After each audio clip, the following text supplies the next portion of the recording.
Desde Puerto Rico hacia el mundo, tu lección de escuela sabática.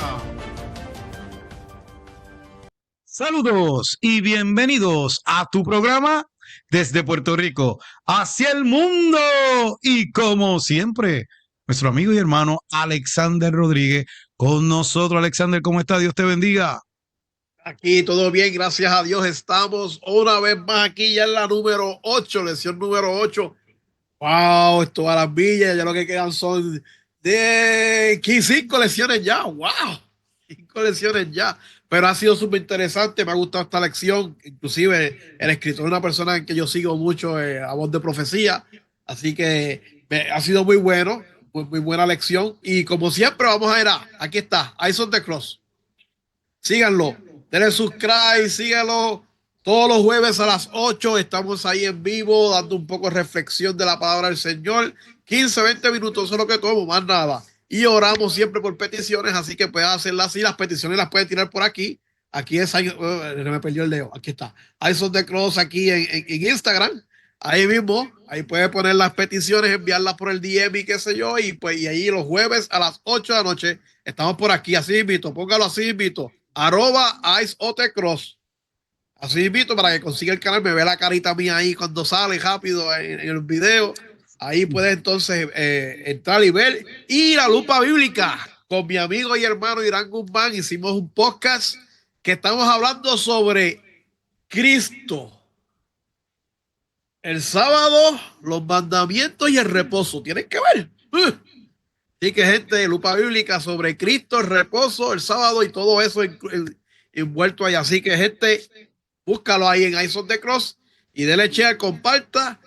Y mira, estamos haciéndolo para la gloria de Dios, así que vamos a darle ese compartirlo con todas esas personas que queremos llevar ese mensaje. Así que búsquelo por ahí, ya usted sabe, busque esas redes de Alexander y suscríbase, dele like, comparta, ¿verdad? Todas esas videos que él tiene en su canal. Y también ahora que está también transmitiendo la lección por ahí, mire, también siga compartiendo. Así que suscríbase también a mi canal del Valle.e, tanto por Facebook y YouTube. También usted puede buscarlo en Lumbrera TV. Usted también lo puede buscar por Instagram. Usted pone Del Valle 2022 y hasta por TikTok también lo puede buscar. Así que mire, verdaderamente lleve y comparta ese mensaje, el mensaje del amor de Jesús. Y también les pedimos, si nos puede escribir por ahí alguna pregunta que usted tenga, pero especialmente de dónde nos están viendo para saber hasta dónde llega, ¿verdad? La lección. Bien, Alexander, vamos a la oración. Claro que sí, oremos. Padre Celestial, gracias nuevamente por nuestra gran oportunidad de poder compartir tu palabra a través de las redes sociales. Gracias por permitirnos hacer este podcast junto del Valle. Te pido, Señor, como siempre te pido, que tú pongas, Señor, el Espíritu Santo esté aquí. Que tú pongas tu grano, Señor, que nosotros seamos solamente instrumento tuyo. Que tú tomas la rienda de este podcast y sea tú el que hable, Señor, a través de nosotros. Perdona nuestros pecados y bendícenos. En el nombre de Jesús, amén. Amén. Amén. Bien, Alexander, el título de la lección 8 para el 24 de mayo, en los Salmos, primera parte. Wow, ese título no te hace conocido de lecciones atrás. Me va a decir Back to the Future. Volviendo a los Salmos, ¿verdad que sí? Una buena lección sobre los Salmos que estudiamos. Yo creo que fue la primera que empezamos a hacer juntos, ¿verdad que sí? Yo creo que sí. La de los Salmos.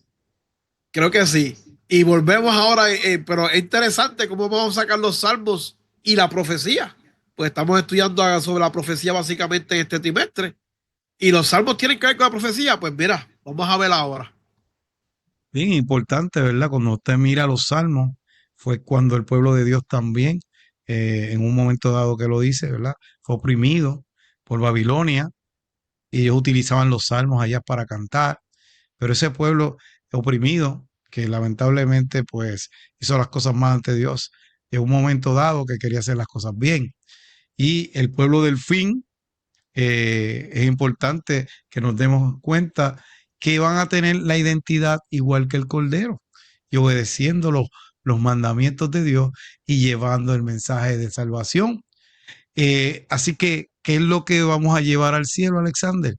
Nuestro carácter, ¿verdad? Así que la identidad de ese pueblo del fin tiene que tener el carácter parecido de quién, al de Jesús. Bien, vamos entonces al versículo para memorizar, Apocalipsis 14:1. ¿Me lo puedes leer?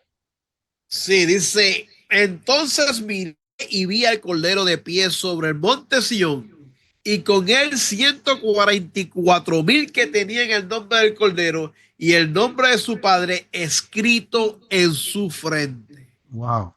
Y en este, ¿verdad? Libro, Apocalipsis 14:1, nos describe la visión del Cordero, Alexander, de pie en el monte de Sión, acompañado con los 144,000 que tienen el nombre del Cordero, como tú dices, ¿verdad? ¿En su qué? Su frente. Y el En nombre su de su frente. Padre escrito en su frente, que simboliza ¿qué?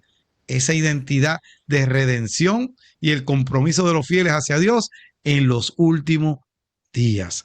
Hay gente que dice que los 144,000, que eso es literal. Otros dicen que es simbólico.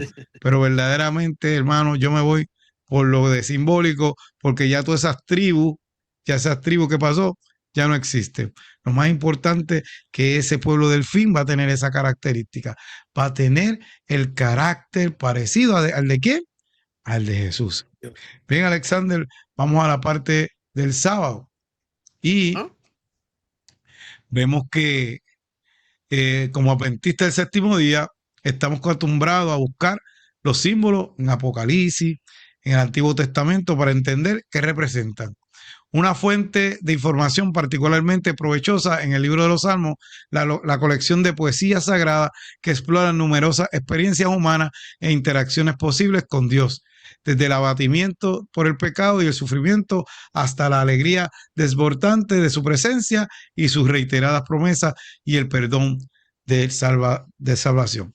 Y el sábado se centra, Alexander, en la importancia del Cordero de Dios en el monte de Sión, destacando la identidad de ese pueblo, redimiéndolo y que ellos saben que llevan el nombre. Y esos símbolos es la relación y el compromiso que tienen con él. ¿Algún comentario en esa parte, Alexander, el sábado? No, sí, es importante, ¿cómo es? Conocer el contexto completo de la Biblia, ¿me entiendes? Digo contexto completo de la Biblia porque hay unas personas que dicen, ah, no, pero solamente este lado de la Biblia es que sirve, el otro no sirve, y otros dicen, no, porque esto es lo que escribió Moisés y esto es lo que hay que hacerse, pero sin embargo, la Biblia es un contexto completo. Tú no puedes sacar algo fuera de la Biblia y usar eso solamente porque no va a tener completamente el contexto, entonces va a ser un pretexto. Vas a crear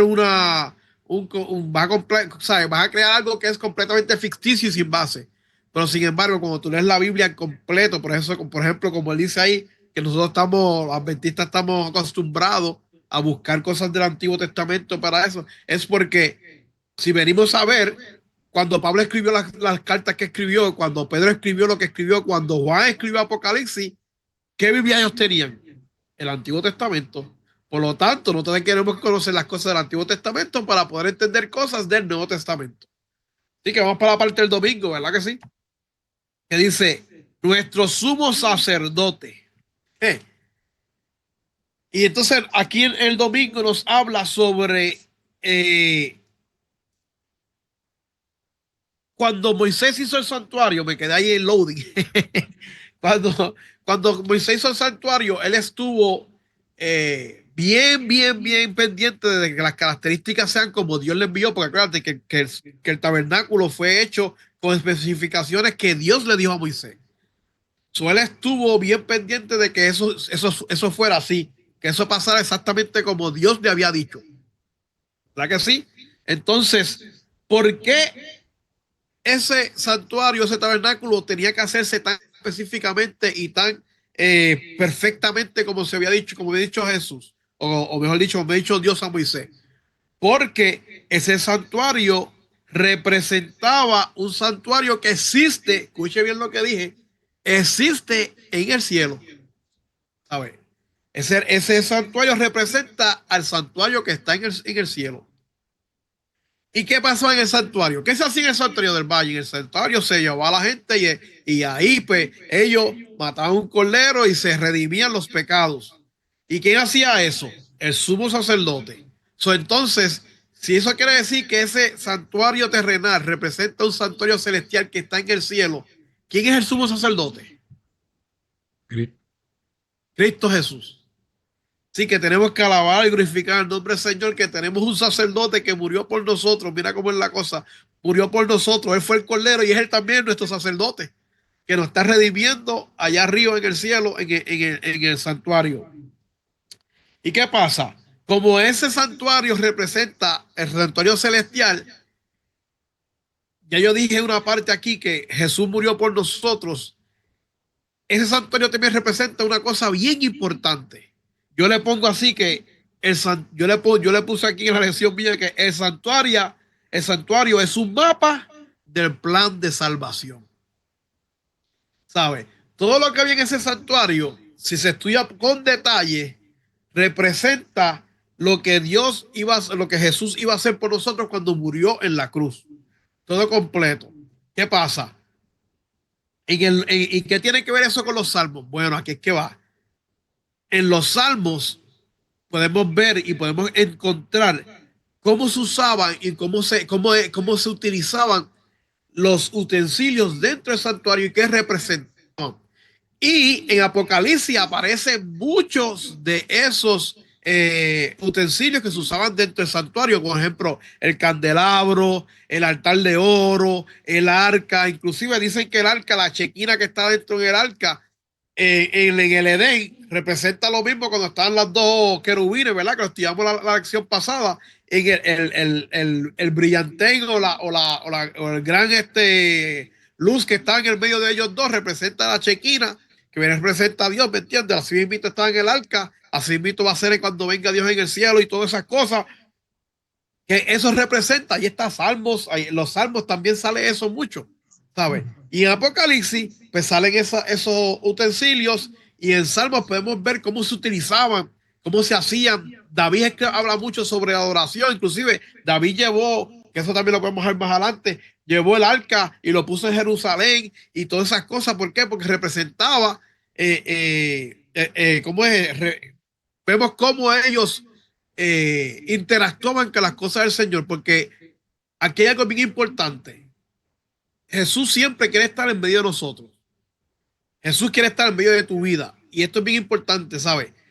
Estas cosas del santuario representan que la manera en que Dios quiere estar siempre en comunión contigo. Y en Salmos, si tú miras bien todos los salmos, muchos, pero el Salmo 122 apunta proféticamente la reunión de redimidos en la Nueva Jerusalén para adorar en el santuario real y que es el celestial, ¿sabes? Siempre, siempre, siempre Jesús, eso siempre ha sido el plan, inclusive el plan de salvación quiere ver eso. El plan de Jesús, el plan de Dios siempre ha sido estar con nosotros.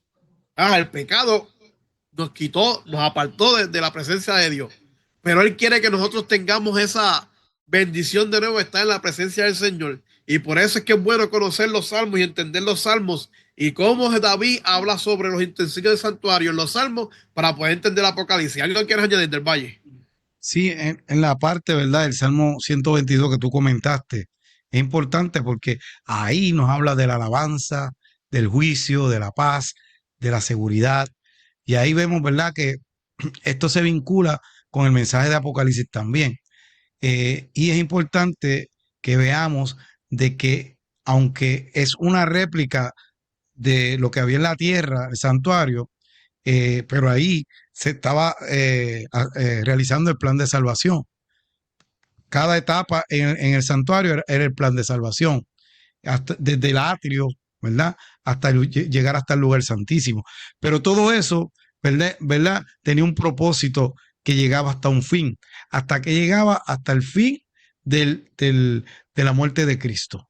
Como tú dijiste, ¿verdad? Llegó un momento dado que ya al Cristo morir, esto lo habíamos comentado en la otra lección, Cristo morir, ya el último cordero había sido ¿qué? Sacrificado, que era Cristo. Así que de ahí en adelante, como tú hablaste en la otra lección, se rompió el velo de arriba hacia abajo y ya no había que estar sacrificando cordero, porque Cristo fue el último cordero. Entonces, ¿qué pasa? Ya el santuario el ejército romano lo destruyó, ya no había santuario en la tierra. Pero ¿qué pasa? Cristo continuó su obra en el cielo, en el lugar santo cuando asciende. Eso está, búsquelo en hebreo. ¿Y qué pasa?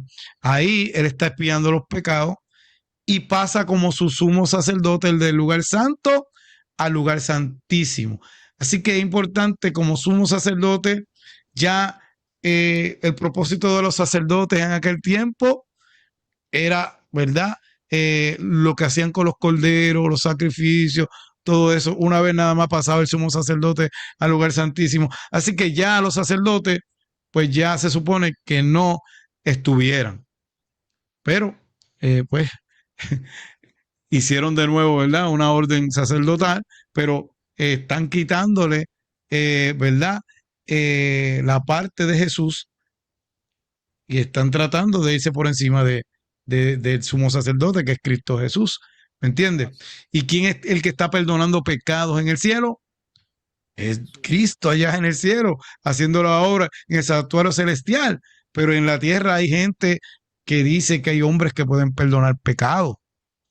Y volvemos, le están quitando la obra de Cristo, porque Cristo es el único que perdona pecados. Entonces, inclusive, habla del juicio, Alexander.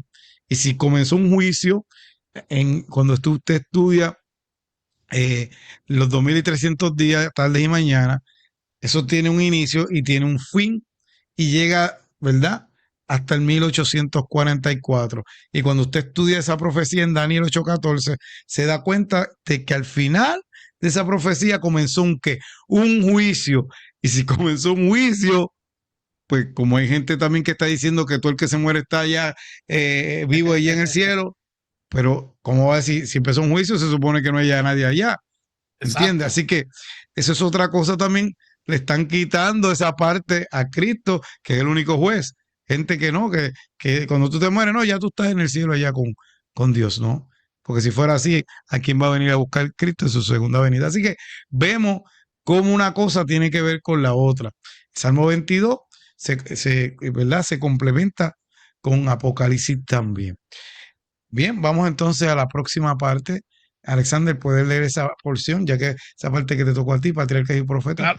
Claro que sí, dice Patriarca y Profeta, página 324, que dice: Cristo, nuestro gran sumo sacerdote, es el ministro del santuario y de aquel verdadero tabernáculo que levantó el Señor y no hombre. Hebreos 9:9, 23 y 8:2. Se le permitió al profeta contemplar el lugar santo del santuario celestial y vio allí 7 lámparas de fuego y el altar de oro, representados por el candelero de oro y el altar de incienso o perfume en el santuario terrenal. Allí contempló el arca de su pacto, representada por el arca sagrada construida por Moisés para guardar la ley de Dios. Moisés hizo el santuario terrenal conforme al modelo que había visto. Y Juan dice que vio el santuario celestial, aquel santuario en el cual oficia Jesús en nuestro favor. Él es el gran original, del cual el santuario construido por Moisés era una copia. Sí, que vimos que era una copia. Ese no era el original. Pero Dios quería mostrar, ¿verdad? Esa obra de redención por medio del santuario. Bien, vamos al lunes. En el monte de Sión, Apocalipsis 14, encontramos al pueblo de Dios de pie en el monte de Sión, Alexander. Este se encontraba al oeste de lo que hoy se conoce como la ciudad vieja, en Jerusalén, y era considerado la sede del trono de Dios o de su presencia entre su pueblo. Con el tiempo, el monte de Moria, donde estaba el templo, llegó también a ser identificado como el monte de Sión. En otras palabras, esta importante descripción del remanente de Dios de los últimos días se representa en el lenguaje característico del santuario, como la mayoría de las escenas claves del Apocalipsis. Gracias al Cordero del pueblo de Dios, Dios está ¿dónde? En su monte santo, pero en este caso, en el reino celestial. Vemos que en Salmos 15:1 dice: Jehová, ¿quién habitará en tu tabernáculo? ¿Quién morará en tu monte santo? En el monte santo ocupaba parte de la ciudad de Jerusalén, que fue lo que dijo ahorita, ¿verdad? Así que en sus escritos proféticos se usa para definir el lugar donde se reunían los redimidos. en Isaías 37, 32, Salmo 74, 2 y Apocalipsis 14, 1, dice, ¿quiénes podrán estar en el monte de Sión junto a Jesús? En los Salmos 15 y 24 dice, se definen las características de los que sean dignos de estar ahí. Así que hay un grupo que va a estar en el monte de Sión cuando Cristo venga, un grupo, ¿verdad? Pero tiene unas características. ¿Y cuáles son esas características? Dice que andan en integridad y hacen justicia y no miente, Salmo 15:2. Así que es una característica importante, porque si usted ve una persona que dice, no, yo soy esto, soy lo otro, pero todo el tiempo está mintiendo, no tiene la característica del pueblo del fin, Alexander. Si usted ve que aún estando en la iglesia, la número Sí, 2, el que no calumnia, no hace mal al prójimo, ni permite que le hablen mal de él. Así que es importante, ese grupo del tiempo del fin no va a estar calumniando a nadie, ni voy a utilizar esta palabra, ni bochinchando de nadie, ni hablando mal de nadie, porque si usted ya está haciendo eso, usted no está en ese pueblo del fin, ¿verdad? Otro, el que honra a los que temen a Dios y no cambia, aunque salga perjudicado. Wow, importante. No porque nosotros seamos cristianos nos vamos a pasar las cosas lo más chévere y todo bien y no vamos a tener problemas, Alexander, ni vamos a tener situaciones. Yo tengo mis situaciones, Alexander, también. ¿Qué pasa? Ah, pero eso no significa, ¿verdad? Que no voy ahora a irme de mi creencia y empezar a tirar peste, ¿verdad? A los hermanos de la iglesia, sino que esa gente, mire, sigue al Cordero por donde quiera que va y honran a Dios, ¿verdad? La número 4, el que no ama el dinero ni puede ser sobornado. Así que eh, hay personas también que dicen, no, yo esto, yo lo otro, Alexander. Pero cuando le hablan de dinero, como que de momento empiezan a cambiar y ya las cosas espirituales las ven de otra manera, no como verdaderamente dice la palabra. ¿Por ajá. qué? Porque dice que la raíz de todos los males es el amor a qué? Al dinero. Y no estoy hablando de que tú no puedas tener dinero, claro, todos podemos No, tener claro que dinero, no. pero ese amor que tú tienes al dinero por encima de Dios, ahí está el problema. La quinta, el limpio de manos y puro de corazón, que no es orgulloso ni mentiroso. Y mira, volvemos a la mentira de nuevo. Y esa persona orgullosa que mire, y en el momento dado que no quiere ni dar, tú le demuestras, mira, verdaderamente eso que tú estás diciendo, eso no está a la par con la Biblia. Esa persona es tan orgullosa que no, sigue ahí, aunque, aunque vea la verdad, tan orgulloso que no quiere aceptar.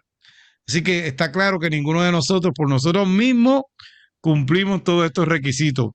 Por lo tanto, solo podremos estar bajo la gracia y el poder de Jesús. Así que es importante que nosotros anhelemos tener el carácter de Jesús que tiene todas esas características, Alexander. Así que importante nosotros seguir eh, esos 5, ¿verdad? Características para entonces poder estar en el pueblo del tiempo del fin. Alexander, ¿algún comentario en esa parte? Y No, después no, me lees tú lo esa porción si dijiste, puedes. claro que sí. No, no, tú lo dijiste esto bien claro. Yo cuando leí esto, cuando leí lo de los salmos especialmente, que decía todo eso de justo y todo eso, yo decía, bueno, este es el carácter completamente de Jesús, ¿sabes? Y cuando tú lo comparas con Juan, que Juan dice, ¿quién será el que me va a abrir el libro y qué sé yo que estaba todo? Pues básicamente, ¿quién fue el que lo abrió? Jesús, ¿sabes? Exacto. Gracias a Jesús, nosotros tenemos, tenemos como es la dicha y la bendición de poder tener la salvación de gratis. Vamos a ponerla así.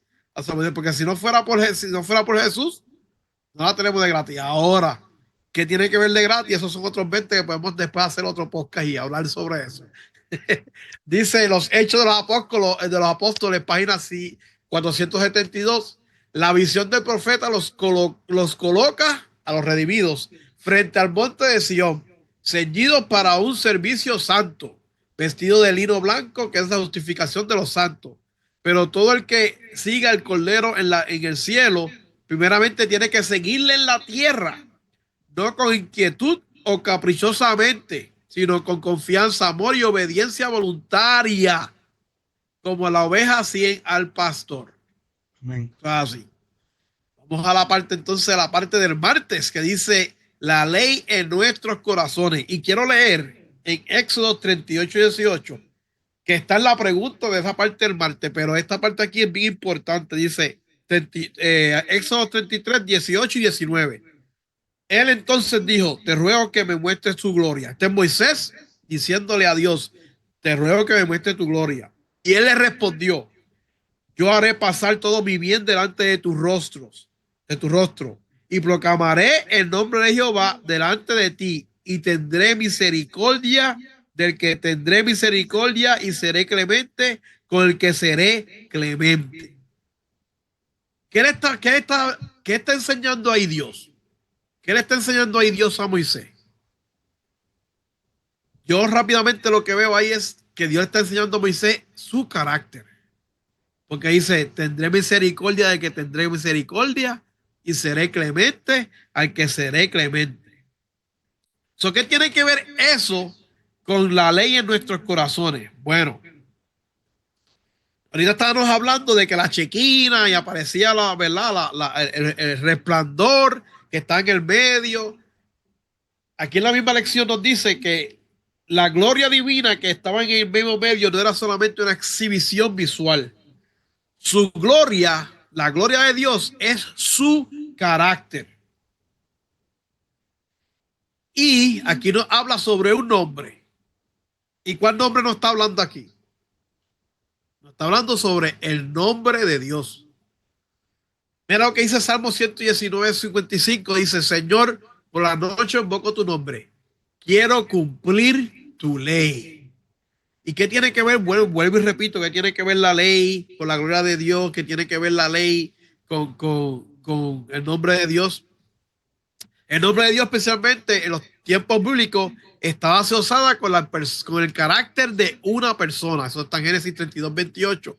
Por lo tanto, el nombre de Dios inscrito en la frente de los redimidos, que va a estar en ellos, más allá de las cuatro letras que sabe que se van a ver las cuatro letras, como dice Yahvé, eso refleja el carácter de Dios. O sea, que si esos redimidos tienen el carácter de Dios, ¿qué quiere decir eso?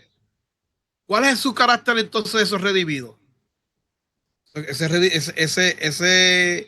redimidos, ese carácter va a ser el carácter de Dios. O sea, esos redimidos van a tener el carácter de Dios. Por lo tanto, como son espejos del carácter de Dios, ¿qué es lo que va a tener en su mente, en su frente? El nombre de Dios, que representa el carácter de Dios. Cuando el salmista invoca el nombre de Dios, era invadido por el deseo de cumplir la ley. ¿Y por qué? Porque la ley es una transcripción de su carácter. El nombre de Dios será inscrito en la frente de aquellos que amen a Dios y desean obedecer su ley. O sea, que aquellos que quieran, como leí anteriormente, voluntariamente seguir a Dios y quieran amarle a Dios, obligatoriamente, digo así, voy a comer la cosa, voluntariamente, obligatoriamente, pero esta obligación no es una obligación de que, tienes que hacerlo, sino que tú, por principio propio, por tu libre albedrío, tú vas a querer hacer las cosas como Dios manda, como dicen en la calle. ¿Por qué? Porque tú vas a amar a Dios y tú vas a que yo quiero, ¿sabes? Y vas a ser como David. Cuando David hacía que llamaba el nombre de Dios, él deseaba hacerlo de corazón, porque él quería hacerlo, porque él amaba tanto a Dios que él quería seguir las leyes de Dios. Y así va a ser con nosotros. Los redimidos es lo mismo. Ellos aman tanto a Dios que quieren hacer las cosas bien, hacerlo bien, quieren parecerse tanto a Dios y por lo tanto hacían las cosas bien y se le aparece el nombre de Dios en su frente, que como dije, las cuatro letras hebreas. Por lo tanto, el nombre de Dios representa el carácter de Dios. Y ese carácter de Dios, como Del Valle dijo ahorita, es lo que vamos a llevar al cielo. O sea, nuestro carácter, que va a representar el carácter de Dios, es lo que vamos a llevar al cielo y es lo que debemos llegar. Esa es nuestra meta. ¿Y cómo solamente podemos hacer eso? Bueno, dejando al Señor Jesús entre nuestros corazones, aceptando lo que hizo por nosotros en la cruz y siguiéndole sin ningún miedo y confiando con fe todo lo que Él diga. ¿Algo que añadir Del Valle? Sí, la ley de Dios es su carácter de amor, ¿entiendes? Y sus hijos tienen que reflejar eso. El que esté en contra de la ley de Dios, lamentablemente está en contra de Dios también, porque ahí está impregnado, ¿verdad? E escrito, está en el carácter de Dios. Ahora, Alexander, escucha bien esto que te voy a decir. Escúchame bien. Yo siempre me pregunté, Dios va a sellar en el juicio a todos. Y cuando sella al último justo, ahí Él va a venir. Hecho está, y va a venir a buscar a su pueblo. Y yo decía, wow, pero una vez que selle a los del pueblo del fin, ¿y si alguien peca? ¿Y si, cómo, cómo se brega en ese asunto? Y yo ahí estudiando y pidiendo, y eso que tú estás diciendo fue la que me lo contestó, porque ellos tienen el carácter de quién, de Jesús. Y cuando ya Dios los selle, ellos no quieren pecar. O sea, ya está en santidad. Ya ese grupo está en santidad. Ya ellos no van a querer pecar. Mejor pierden sus vidas antes de pecar. Y esa va a ser su forma, sus características. Por eso es que ese grupo va a estar en el tiempo del fin. Porque ya no van a poder pecar. O sea, y cuando Dios, porque mi mente se corría, wow, y si de momento uno peca, se va a perder. No, es que ya está sellado, pero como está sellado y su carácter es parecido al de Jesús, no van a pecar. O sea, no van a pecar. O sea, va a ser un pueblo santo en los del tiempo del fin. Por eso es importante, hermano que me está escuchando, usted, mire, vaya afinando todas esas cositas con Dios, pidiéndole que le quite todas esas cosas que verdaderamente no te están dejando acercarte más al carácter de Jesús. Alexander, ¿puedes leer esa parte que está ahí ahora? Esa porción. Claro que sí. Está en el The Sign of Time, diciembre 12 de 1895. Ha llovido. Dice, la gloria de Cristo es su carácter y su carácter es una expresión de la ley de Dios.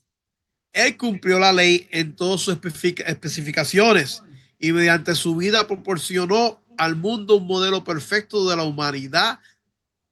La humanidad puede alcanzar mediante la cooperación con la divinidad. Voy a leer eso de nuevo.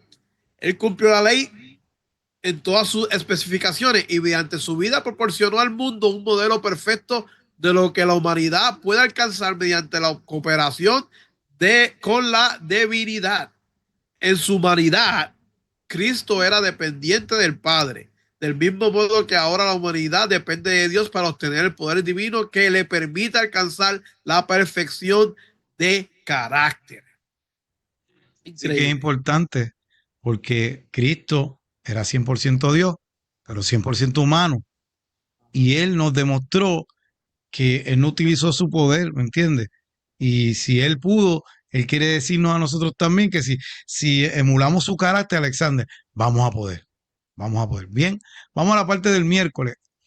Los salmos, Salmo 5, donde David traza agudos contrastes entre los perdidos y quienes han sido ¿qué? Redimidos. Y compara el contenido de este salmo con el lenguaje de Apocalipsis 14:1 al 12, ¿verdad?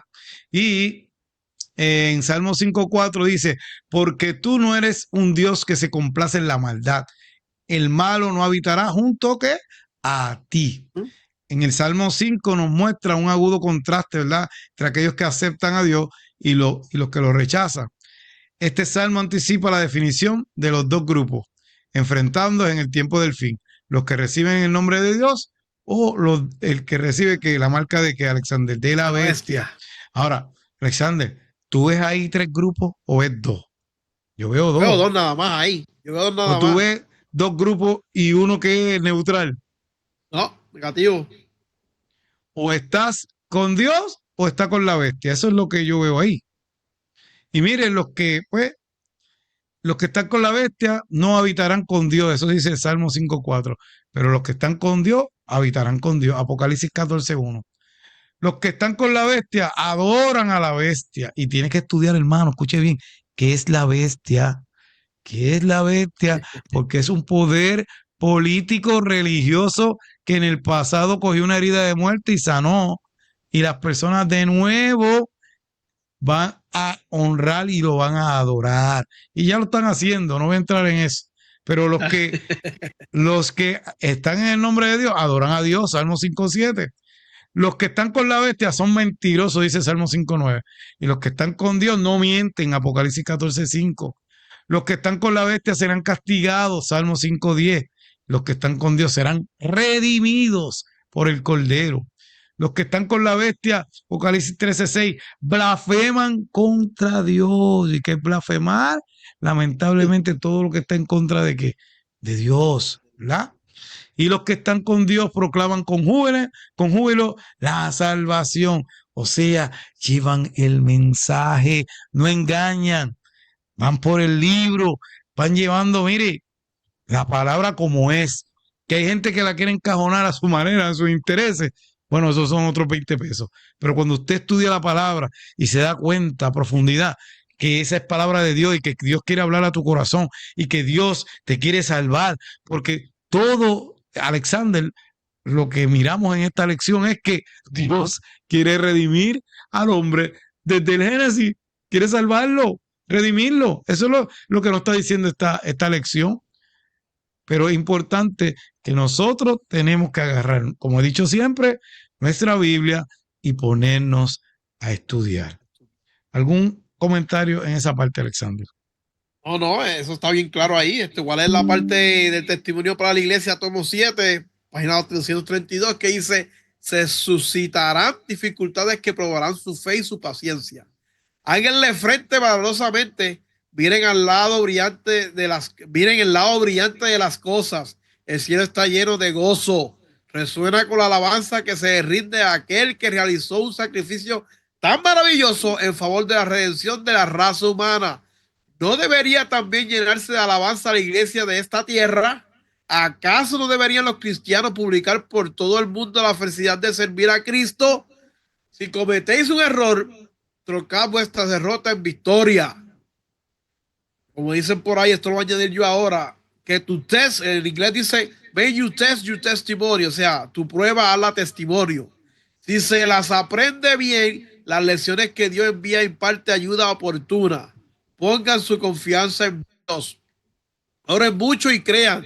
Si confían, esperan, creen y se aferran de la mano del poder infinito, será más que vencedores. Amén. ¿Verdad? Wow. Qué bonito, ¿verdad, Alexander? Esas palabras ahí. Sí. Porque te digo, a veces viene el enemigo y nos hace algo y nosotros, en vez de, como dice ahí, ver la parte brillante de las cosas, o sea, de la verdad, nos aferramos a tratar de excusarnos, a tratar de buscar cosas por ahí para taparnos, y no, fíjate esto, y yo lo hago de esta manera, pero no, como dice, mira, dele cara al asunto, ok, si me equivoqué, si cometí un error, pues mira, vamos a enmendar el error, ¿me entiendes? Y si te caíste, pues levántate otra vez. Cristo no mira cuántas veces tú te caes, sino las veces que tú te levantas. Así que es importante que nos demos cuenta de que Dios está con nosotros en todo momento. Pero si tú te alejas de Dios y quieres defenderte solo, pues mira, te quedaste solo. Dios, pídele a Dios que te dé la salida, que te ayude a salir de ese problema. A veces queremos, no, yo puedo, Alexander, yo voy a salir con mis palabras. Y mira, metemos la pata, ¿verdad? Perdonando que se lo diga así. Metemos la pata y lo que, en vez de arreglarlo, lo hundimos más todavía. Dejemos que Cristo, mire, por medio de la oración, por medio de la fe, por medio de pedirle a Dios que nos dé entendimiento de lo que está pasando para nosotros poder arreglar las cosas y no estar tratando de utilizar lo que utiliza el enemigo para dañarse, porque nosotros no somos del montón, Alexander. Nosotros somos del pueblo de Dios. Y somos del pueblo de Dios, no podemos estar utilizando esas artimañas que usa el enemigo para tratar de cubrirse. No, Así. nosotros vamos de frente con la verdad. Bueno, Alexander, Vamos ¿quieres para la decir parte del algo? Si jueves no, que dice, la última parte. ¿ah? Sí, dice, enseña a los transgresores camino. Como tú estabas diciendo ahí, voy a seguir la misma línea que estaban siguiendo. Mira, Isaías, antes de que le pusieran el carbón en los labios, en la visión que él tuvo, ¿cómo se sentía él? Indigno, indigno. Digno. Y David se sentía igual. En el Salmo 51, David se sentía igual. Pero después que Isaías le pusieron el carbón encendido en los labios, y aquí en Salmo 51 le perdonan sus pecados a David, ¿verdad? ¿Qué los dos decidieron hacer? El mensaje de Dios, por ir para abajo a todo el mundo. Envíame a mí. Envíame a mí, dice Isaías. Mira, y aquí no está en la lección, pero yo lo pongo rápido así. Para mí, la primera evangelista en la Biblia, para mí, fue la mujer samaritana. Cuando se encontró con Jesús, que Jesús le dijo las cosas, ella arrancó, dejó el cántaro y todo lo que estaba buscando, se le olvidó lo que estaba haciendo y se fue a decir a la gente, mira, encontré el Mesías, encontré el Mesías, me dijo todo lo que yo sabía y arrancó por ahí para abajo a dar las buenas nuevas. Una mujer que tenía 5 maridos, dice, y el último no era tuyo. Pero ¿qué pasa? Gracias a que Jesús murió por nosotros, nosotros tenemos las buenas nuevas de que nosotros podemos tener nuestra experiencia del pasado, nuestra experiencia de sentirnos indignos y cómo nos convertimos en el nombre del Señor por la sangre de Jesucristo. Esa experiencia la podemos transmitir a otros y llevar el mensaje. Y eso es que nos toca a nosotros. Dice en Salmo 51:13, entonces enseñaré a los transgresores tus caminos y los pecadores se convertirán a ti. Tu testimonio de vida puede ser el mensaje de esperanza para otra persona. A David, tanto como David como a Isaías, se le perdonaron sus pecados. Y ambos comenzaron a proclamar el mundo.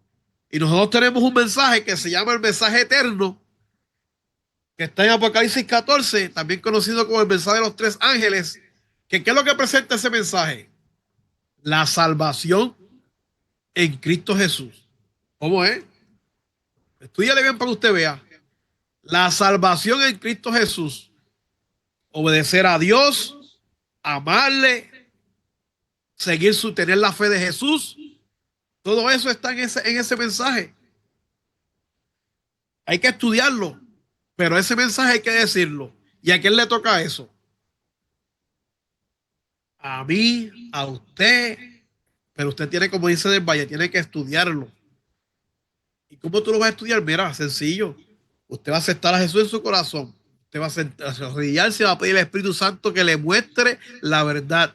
Cuando el Espíritu Santo le muestre a usted la verdad, usted va a conocer la verdad y va a llevar ese mensaje eterno. ¿Y por qué es mensaje eterno? Mira, es mensaje eterno porque todo el universo, por los siglos y los siglos, va a conocer cuán grande es el amor de Dios y lo que hizo Jesús por nosotros para poder salvarnos, que dio su vida, el creador del universo, dio su vida por nosotros, se hizo humano, nosotros que somos seres creados, para poder estar con él. Eso es grande, eso para mí es súper, eso a mí me vuela la mente. Y nosotros tenemos la dicha, la bendición y el privilegio de poder llevar ese mensaje. ¿Algo que quieras añadir, Del Valle? No, lo importante es que Cristo nos redimió Amén. y darnos cuenta de que como Él nos redimió, tenemos que estar dispuestos a reflejar, Alexander, ese carácter, porque Dios nos limpió, ¿verdad? Y otra persona nos va a estar mirando, Alexander. Pero nosotros somos luces. Y si tú lo que estás reflejando no es el carácter que hizo de Cristo y es otra cosa, no te vista que no va. Verdaderamente lo tengo que decir así. Eso es así, eso es así. Bueno, vamos a leer esto aquí. Ahí tenemos 2 citas, ¿verdad? Sí, 2 Sí. citas aquí de las de White. Una está en Maranata, el Señor viene el 29 de julio. Dice, pronto se cumplirán las profecías del capítulo 18 del Apocalipsis. Durante la proclamación del mensaje del tercer ángel, otro ángel descenderá del cielo con gran poder y la tierra será alumbrada con su gloria. El Espíritu del Señor bendecirá tan abundantemente a los instrumentos humanos consagrados que hombres, mujeres y niños abrirán sus labios en alabanza y acción de gracia, llenando la tierra con el conocimiento de Dios y con su insuperable gloria, como las aguas cubren el mar. Y la próxima cita que está en la educación, página 113, nos dice, el tema central de la Biblia, el tema alrededor de la cual se agrupan todos los demás, es el plan de redención.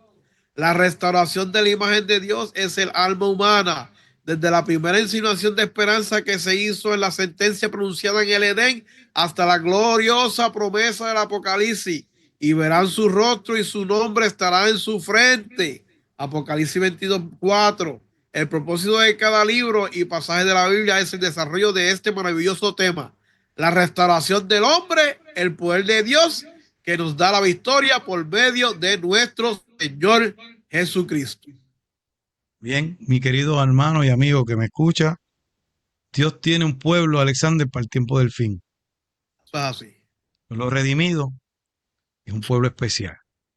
Tú y yo podemos ser parte de ese pueblo, pero tenemos que poner nuestra vida en las manos de Jesús. Que sea Él, ¿verdad?, el que moldee nuestro carácter, que sea parecido al de Jesús, porque si Cristo viene, se supone que nosotros seamos de ese pueblo. ¿Algunas palabras finales, Alexander, que ya nos vamos? Como siempre digo, Dios te ama, Él te espera con los brazos abiertos. Corre a Él sin miedo. Así que nos veremos la semana que viene, si así el divino creador lo permite. Bye. Desde Puerto Rico hacia el mundo, tu lección de escuela sabática.